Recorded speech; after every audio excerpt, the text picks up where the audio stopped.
অনুরোধ করছি।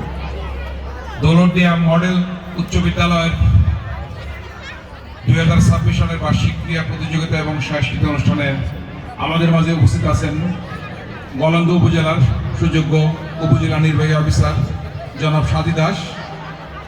আমাদের মাঝে আরও উপস্থিত আছেন বিশেষ অতিথি হিসেবে অত্র বিদ্যালয়ের প্রাক্তন ছাত্র আমাদের সৈয়দ আমিনুল ইসলাম বুলবুল, সিনিয়র সহকারী সচিব জেলা পরিষদ নরসিংদী।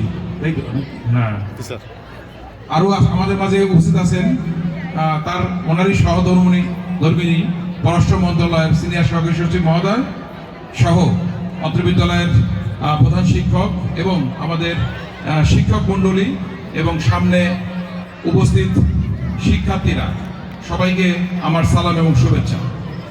আসলে আমরা একটু এসে ছন্দপতন করে দিছি মনে হয়, এত সুন্দর একটি সাংস্কৃতিক পর্ব চলছিল তো বাচ্চারা অধৈর্য হয়ে গেছে, আসলে কথাকে শুনতে চায় না, এটি স্বাভাবিক। তার মধ্য থেকে আমাদের কাছে কিছু বলতে হয়। আমরা অতিথি হিসেবে তোমাদের এলাকায় আসছি না, এই বাচ্চারা ওই পাশে চুপ থাকবে, কথা বলতেছে বেশি। তোমরা 5 মিনিট 10 মিনিট অপেক্ষা করো, তোমাদের আবার অনুষ্ঠান শুরু হবে। এই স্কুলের কিছু ঐতিহ্য তোমাদের হেডমাস্টার বলেছে না, এই স্কুলে কিন্তু ঐতিহ্য আছে। এই ঐতিহ্যকে ধরে রাখতে হলে তোমাদের করণীয় কি? লেখাপড়া যেভাবে তোমরা করছো, সাথে তোমাদের যে সহ পাঠ্যক্রম বিষয় থাকে খেলাধুলা, তোমরা খেলাধুলায় বিভিন্ন ইভেন্টে ইতিমধ্যেই আমাদের বাংলাদেশের মধ্যে কিন্তু জাতীয় পর্যায়ে গেছো আমি জানি, কিন্তু গত বছরের পরীক্ষার যে ফলাফল, সেই ফলাফল বিশ্লেষণে দেখা যায় তোমরা কিন্তু লেখাপড়ার মান কিন্তু আগের চেয়ে অনেক নিচে নেমে গেছে। এটা তোমাদের হয়েছে কি কারণে আমি জানি।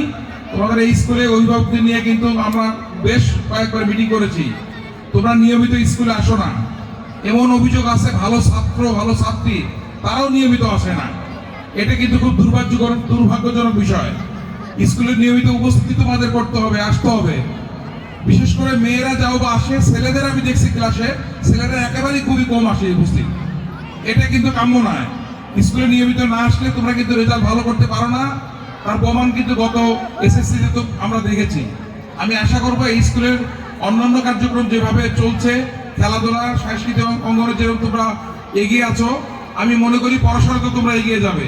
তোমাদের এই স্কুলের সুনাম, তোমাদের বাস্তব উদাহরণ। আমাদের মাঝে কিন্তু আমাদের বিশেষ অতিথি মহোদয় আছেন, উনি কিন্তু এই স্কুলের ছাত্র ছিলেন, দেখো আজ কোন পর্যায়ে গেছেন। আমি আশা করব এই আইডল তোমাদের সামনে বসে আছে, আমি তোমরা যাতে আগামীতে সুন্দর, তোমাদের ভবিষ্যৎ কিন্তু তোমাদের হাতেই, তোমাদের আবারও আমি তোমাদের সুন্দর ভবিষ্যৎ কামনা করে এবং এই সাংস্কৃতিক অনুষ্ঠানের আয়োজকবৃন্দর সাথে সংশ্লিষ্ট সবাইকে ধন্যবাদ জানিয়ে আমি আমার বক্তব্য শেষ করছি।